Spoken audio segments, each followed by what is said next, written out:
Hi, everyone. This is Teresa Aker, and you're watching Success Diaries. It's my pleasure today to bring you Kameran Al-Areqi. How you doing, Cameron? I'm good. How are you? I'm great. I'm so glad you're here today. We're I'm going to excited talk. to be here. Thank you. We're going to talk about relationships, and you're an expert. And let's start with how you got started and what you do. Yeah, I got started. I was actually an elementary school teacher. I taught kindergarten for 15 years. And in the middle of all that, kind of saw the writing on the wall that like I was really good at it, but didn't have a passion for it, knew it wasn't my calling. And in the middle of all of that, I became a life coach. And back when life coaching was just getting started, and I actually had a couple that came to me. The wife had taken every course that I had offered.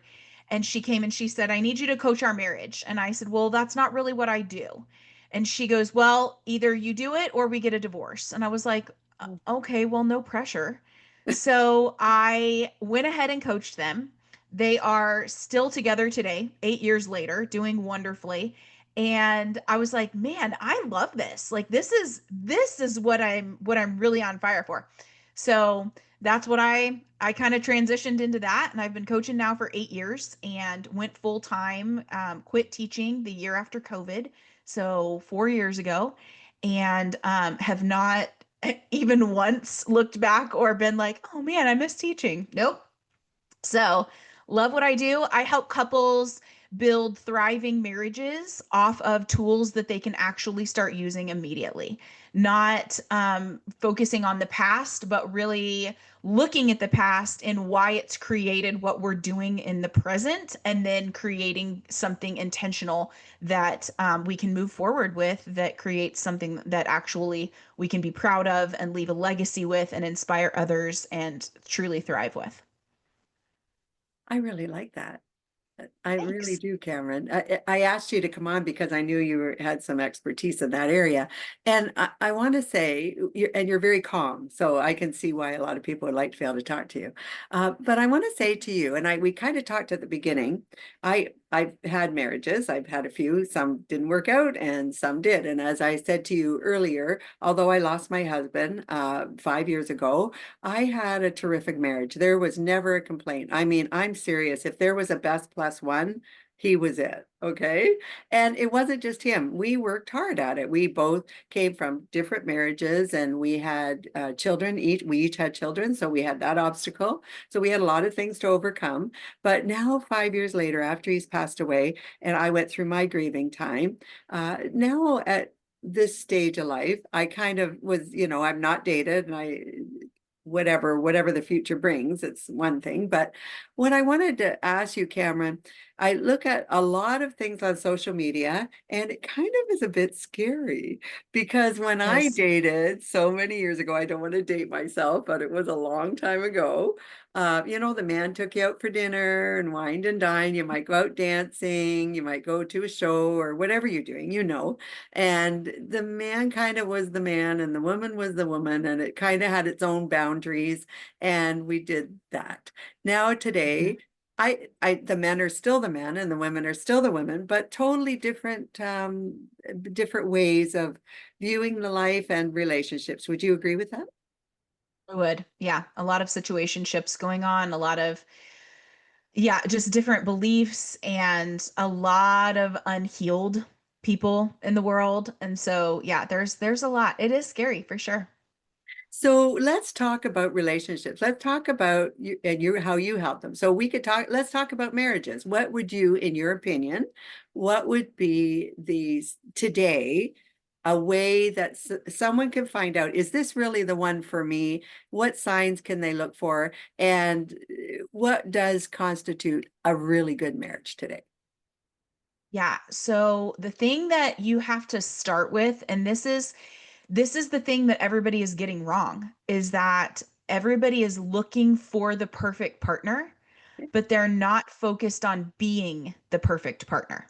Oh, And so when you look at yourself, if you and here's the thing, and I tell this to my clients all the time, because there's a lot of shame in getting help for your marriage. The average couple waits 6 years before they get help. And they will come to a fork in the road, and they will either get help or they get a divorce. And so what happens there is the self-belief there is that I can't get help because I should just know how to do marriage. How do you know how to do marriage? You if you didn't see it, if you didn't have parents that had a good marriage, Yeah, if you've been divorced a couple of times, yeah, like like I've been divorced, how do you know how to have a good marriage? You don't. It's no different than walking in and saying, I have cancer, but I should know how to fix it myself. I should know how to cure it myself. yeah, That's not a right, thing. right. So we get help for it. We get help from experts. And this is where I come in. But what I'm seeing over the last 8 years, and your marriage doesn't have to be in like, well, we're either, going to stay together and get help, or we're going to get a divorce. It could be like, we're just a little disconnected. I'm a little concerned. Okay, cool. Maybe we have the same perpetual fight over and over and over again. Let's get help for that. It doesn't have to be like this extreme case. But what I'm seeing and what I've seen over the last 8 years, coaching hundreds of couples, is that everybody comes to me and well, my partner doesn't do this, and my partner doesn't do that, and my partner. But we enter marriages, and I know that this, when I was in my first marriage, and even my second, because my second husband and I are divorced, back together, like we've reconciled. It's a whole Oh. thing. That could be a whole podcast in of itself.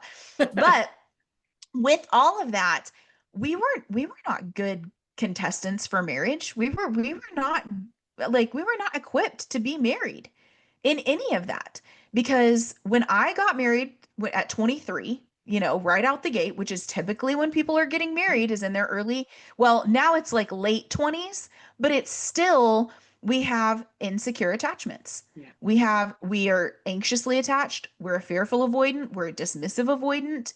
Those are not good examples of being, what a healthy marriage is, because we have our own things going on.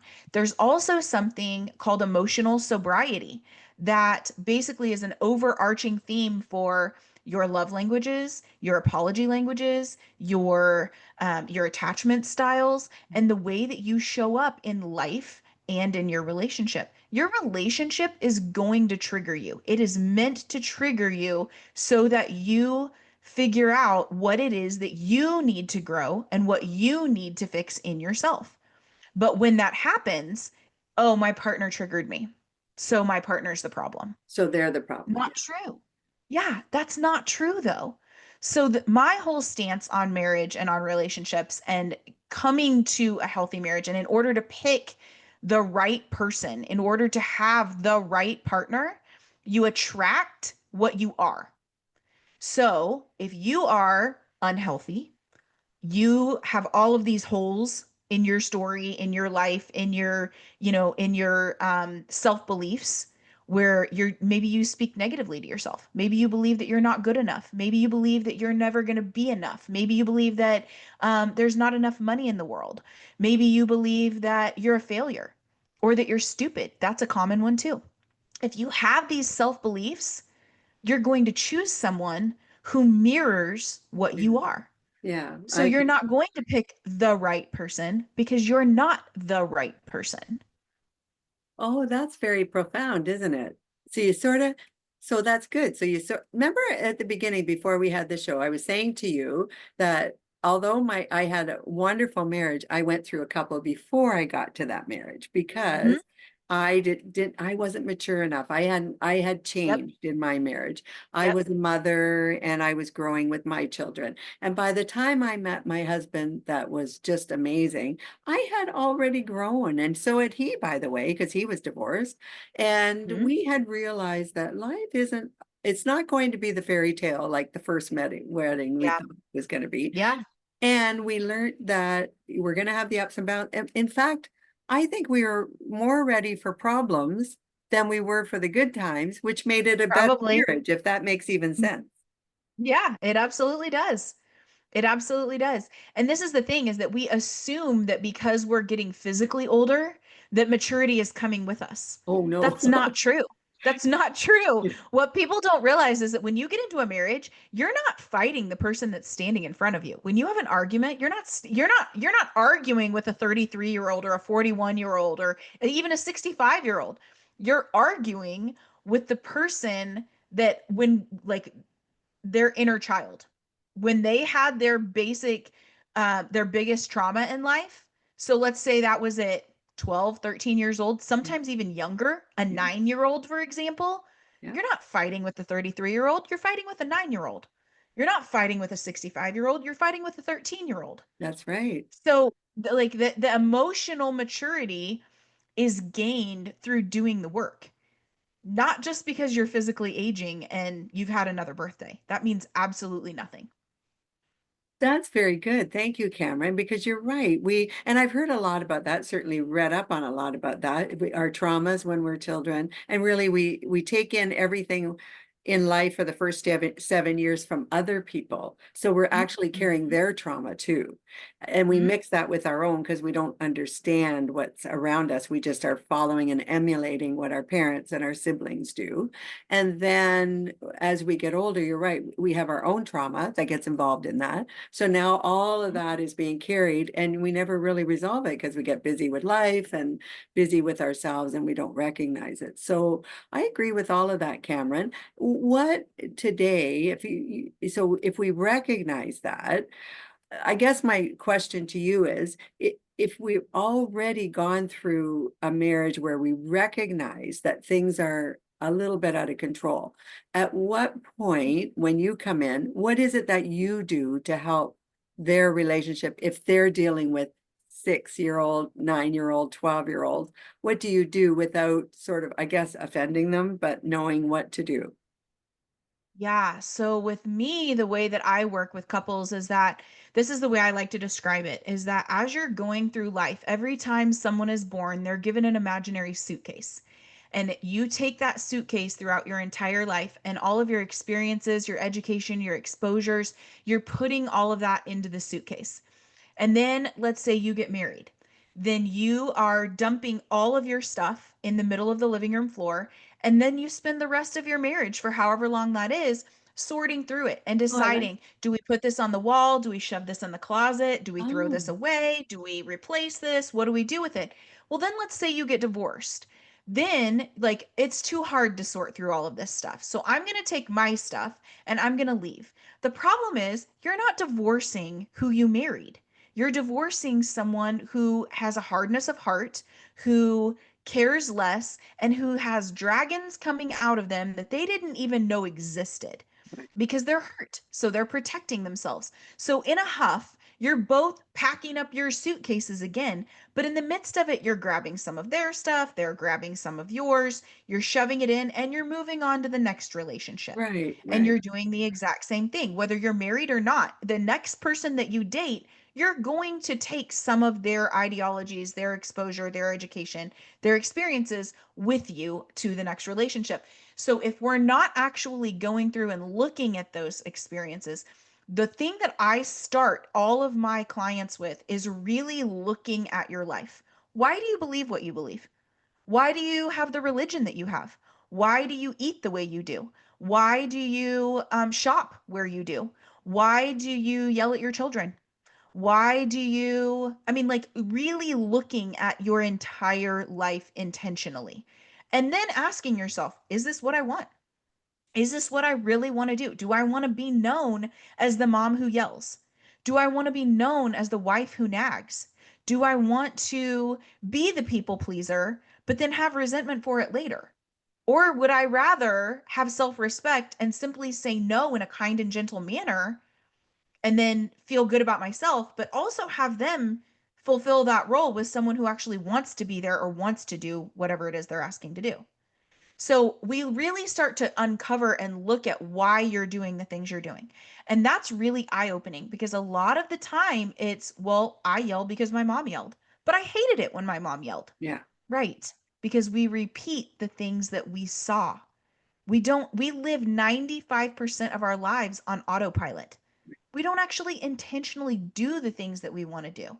And so then our kids grow up and we're like, why are you the way you are? Well, because you were the way you were. So this is, and this is the thing. I mean, it takes a lot of intention, but that's what I start with, is looking at your life and why you are the way you are and what do you want to create. And then we build a roadmap from there of, okay, now most of the things that relationships are missing is friendship.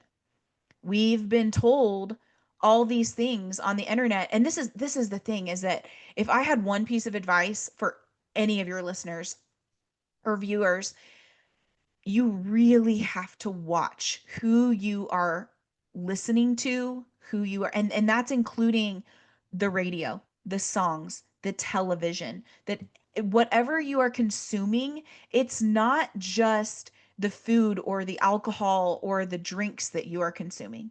It's social media, it's books, Yeah. it's all of these things that you are consuming, and that is creating chemistry within you that is then attracted to the chemistry of someone else. When we're attracted to someone, it's not like this big magical thing. It's our chemistry being attracted to their chemistry. And that goes back to, you attract who you are. So if your chemistry is all out of whack, their chemistry, you're going to be attracted to someone whose chemistry is all out of whack too. So with that, when you're on social media, for example, you have to be careful with who you're taking advice from, because if they are only going from experiences but they don't have the education to balance that out, what's that going to give you? If you are listening to someone who doesn't have experience, maybe they've only been married once and their marriage has been absolutely blissfully perfect since the day that they got married, they don't have any hardships to go on. So, how are they going to help you with your hardships when they've never experienced it themselves? Right? So you have to be really careful with who you're listening to. I like that, Cameron. So there, can I unpack a few things there? Yeah, absolutely. So you mentioned respect. So first of all, I honestly 100% feel you, in order to have any kind of relationship, doesn't matter if it's marriage, dating, friendship, you have got to find your wholeness before you can enter any relationship. If that's just 100%. my opinion. Would you agree with that? Absolutely. So self-respect, self-love, self-caring, all of that. And the other person also needs to work on self-love, self-respect, self-caring, and their world. So I think two people can come together, but I think you have to kind of have your own separate lifestyles and self-respect and wholeness so that you can still live together. So that's the one thing. Sure. Number Yeah. two, you're talking about marriages that are so where they can end up is divorce. So you don't want to end up in divorce, but you want to work on your marriage as it goes. So that's where you come in Mhm. and you're saying, okay, they they may have things they're unpacking and you have things you're unpacking. But I want to also interject their upbringing. Just an example, I did not have a good upbringing with my family. It was quite the opposite. My husband, interestingly enough, as I got older, the marriage that worked out, he came from a wonderful family, supportive, everything. But you know what was interesting? I had learned exactly what you said. I learned about me in the process of healing through two marriages. I learned how to heal from all of that baggage and ended up with a perfect marriage that worked for me Mhm. and for him Mhm. because Mhm. I was grown up and I had dealt with Yeah. the suitcase you're talking about. Would that Yeah. be fair? Yeah, you had already sorted through all of your suitcase. And the thing about that is, at that point, you had already been through a couple of experiences that taught Yes, you what you didn't want to repeat. And so now you're looking for something that is emulating what you do want. that's So right. you And they were chose a great husband. husbands. Just if I could Yes. interject, they were Sure. wonderful Yeah. people. It's just we grew apart Yeah. and we didn't know Yeah. we were growing apart. And that's the thing that people don't realize, is that divorce doesn't always happen with these enormous, like, it's not always cheating, it's not always lying, it's not always, Yeah. it's not always these big events. A lot of marriages that come to me are just like, I don't Yeah. know how we got here. i Yeah. don't i don't know why we are the way that we are. We don't even really fight, we just don't talk, we're not friends anymore, we're not connected at all. And that's where we start too, is, but we start at the same place in both places, in for both scenarios, whether they're in, massive trauma or just disconnected. Because either way, it's a lack of intention. Either way, it's us living on autopilot, taking our partner for granted, not realizing that, like, you may not have them there tomorrow. They might pass away. They might, like you experienced, Yeah. they might decide, you know what? I don't want to live my life like this. I don't want to Right. be disconnected for the rest of my life. I want to grow, but you Yes. don't. Like, there's so many different circumstances. So when we really look at it and we start getting intentional about how we're living, that's when we're able to actually move the needle forward. And how, Cameron, as you're helping people, and I commend you for doing that, we're going to make sure all of this is in the show notes too for you. How do you interject perhaps children into the equation? And when I say that, you may have one that's not as cooperative in a family, maybe causing a lot of stress in the family, and we've seen that a lot. Do you get involved with that, helping the parents sort of I navigate do through help that? with parenting. Yeah, You I do. do. Okay. I have children of my own, and they could not be more different. Yeah. Super sweet boys. I love them so much, but they are polar opposites. So, yeah, no, I do help, because here's the thing, when you have emotional sobriety, you are that emotional maturity. It doesn't matter how different your children are. That's You're right. meeting them where they are, and you're actually able to discipline, to teach, to connect with them on their level with what works for them, Right. instead of doing, because trying to do everything the way that you want it done, that's control. That's not connection. Yeah, that's So right. when you're controlling, you're just going to make it worse. So, and that's the same thing.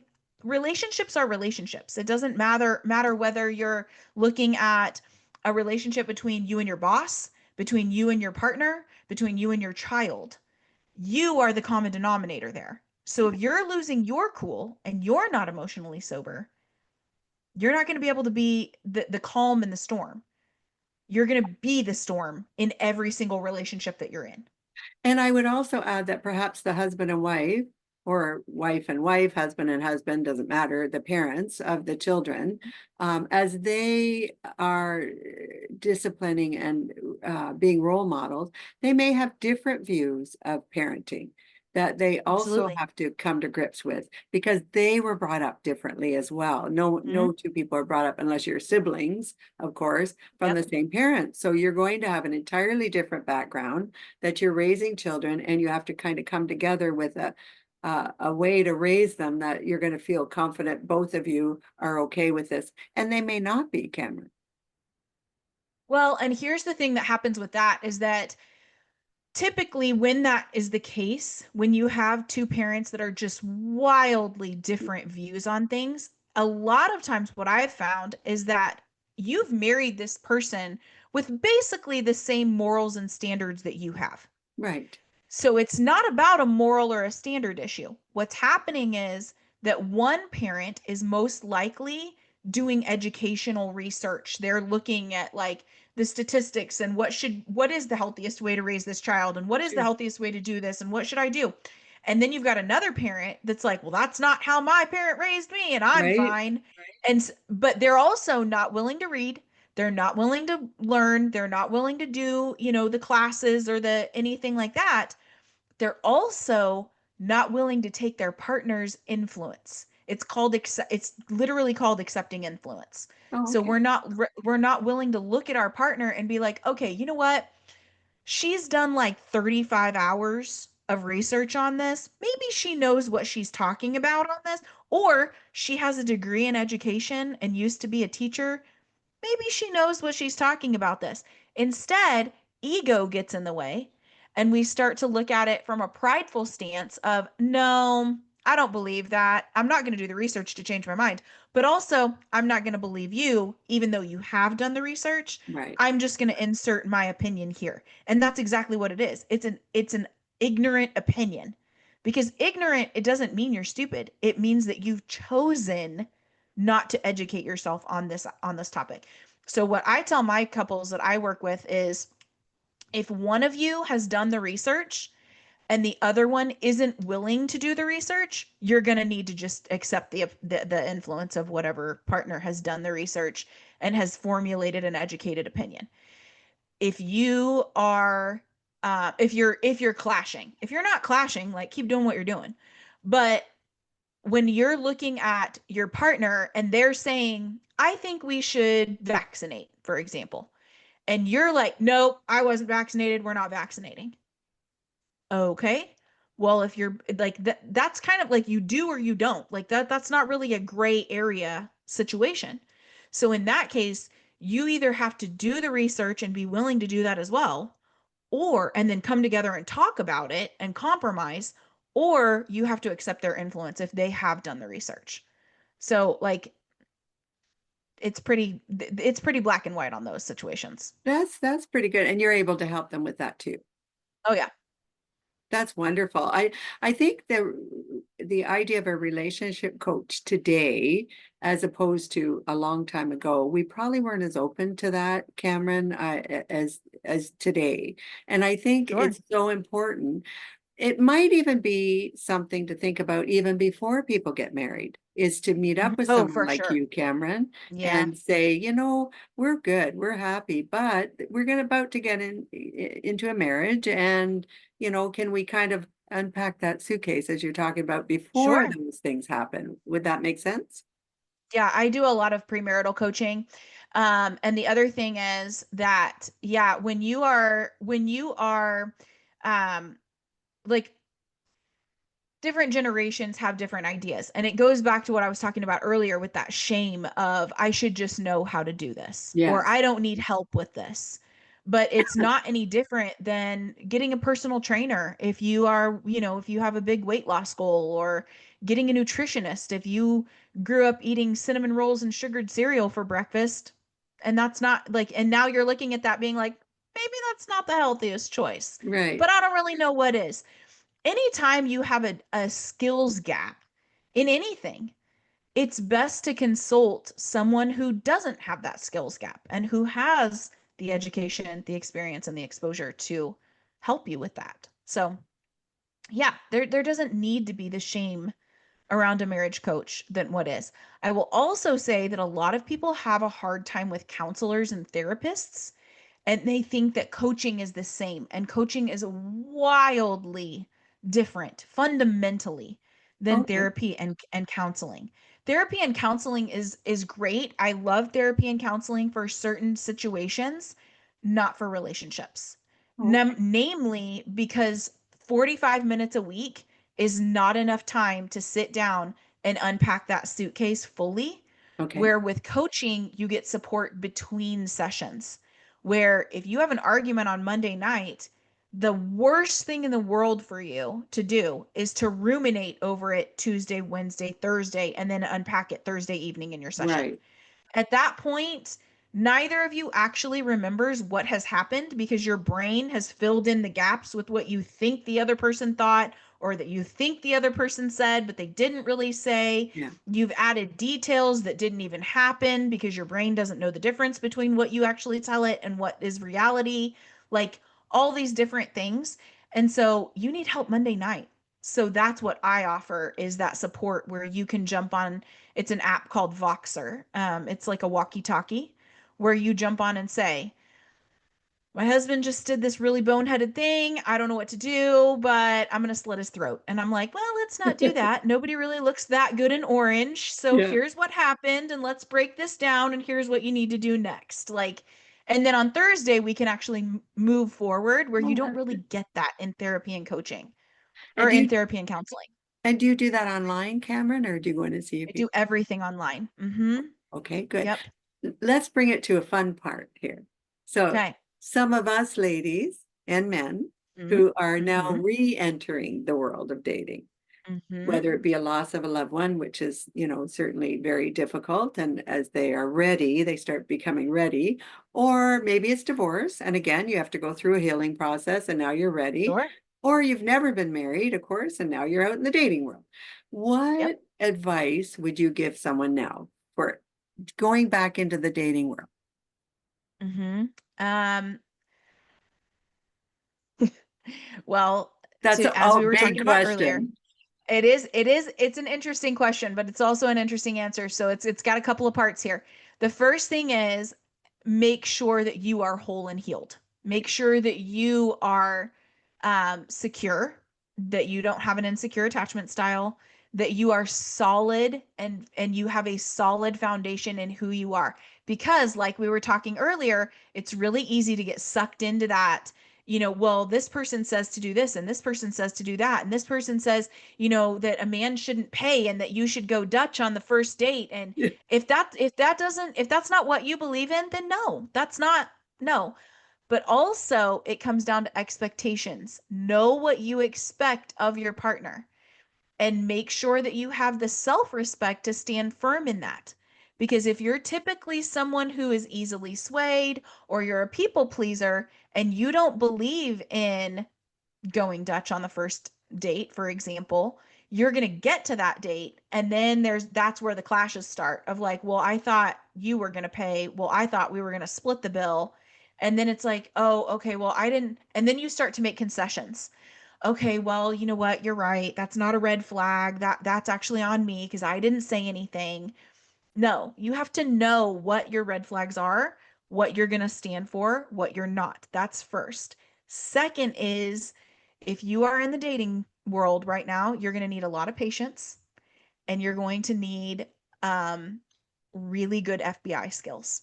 You're going to Oh, need to be able to, oh yeah, catfishing is really out there. what You'll is get catfishing? pictures. Help us out because I don't know So, about it. yeah, so you'll get pictures. People will actually steal pictures off of the internet of like this. Let's say he's a 52-year-old male who is super lazy and has a beer belly and still lives in his mother's basement. Let's just throw that out there. Okay, like Right, let's go with sure. extremes. He will steal pictures on the internet of a 41-year-old male who goes to the gym and is really like absolutely super sexy, right? And then he will send those pictures to you, or he will use those pictures on his dating profile. So then you're going to the restaurant thinking you're going to meet this, really gorgeous man, Right. and this other guy shows up. That is catfishing. Oh, okay. When they're pretending to be somebody that they're really not. So and that happens all the time. So before you even go on the first date, you want to FaceTime them. You want to actually video chat with them so that you can put a face to the voice, so that you know that they actually look, they are who they are. Also, and here's a really big one, is that sexual promiscuity is at an all-time high, Oh, and so are sexually transmitted infections oh because of it. no. Things that we thought were completely eradicated, like HIV and syphilis, are at an all-time high. We're talking tens of thousands of cases in one city alone. Like Oh no. Houston right now is one of the largest cities for syphilis, HIV, full-blown AIDS, and gonorrhea. Oh my So you have goodness. to, I had no yeah, and idea. oh yeah, you cannot sleep with people unless you have a test in front of you that you went with them to take, because Okay. this is the other thing. They just borrow results from somebody else, change the I mean, you can do anything on the internet. Oh my You can do goodness. anything. And so you just really have to be extra protective of yourself and of your health. Oh my goodness. Thank you for that advice. I wouldn't have even considered Hmm. that. See? Oh You yeah. taught me It's a something right there. big deal. Cameron, you're wonderful. I've had a great time with Thank you you. today. Is there Thanks any for way having that me. you could come back and do another episode with us and maybe even a few Absolutely. episodes? Yeah, absolutely. I'll come You on anytime. you've been terrific, honestly. I'm going to put Thank all your you. information in the show notes. You have a show yourself, right? I do. I do. Married and Connected. Episodes go out every Monday. And we talk about we get real down and dirty on marriages. It's not surface level at all. So we talk about mother wound, father wound, communication, what's actually happening in your communication. I did one a couple of weeks ago on comfort in marriage and how that's actually harmful instead of helpful. Okay. So yeah, we get really, really in depth. Well, I'm going to make sure that's on the show notes as well. You'll make sure I get all of that, and I'll be following Yes, I will you. send all that information to you. Absolutely. Cameron, you've been amazing. I Thank you. truly was grateful to meet you today. I'm glad you came on the show, and Same. I am looking forward to another episode, or maybe we could get a few with you if that's all right. Absolutely. Absolutely. I'll come on anytime. Thank you, Cameron. So everyone go over to Cameron's site. I'll make sure everything's in the show notes here. Go over to her show. And if you have questions for Cameron, definitely send them to me, or you can go direct to her show and ask her the questions. Happy to do that. Thank you Yeah. again, Cameron. And to everyone else, you've been watching Success Diaries. I'm Teresa Aker. Thank you so much. I hope you're all having a great day. Do subscribe to my channel. I truly appreciate that. And I look forward to talking to you all very soon. Bye-bye now.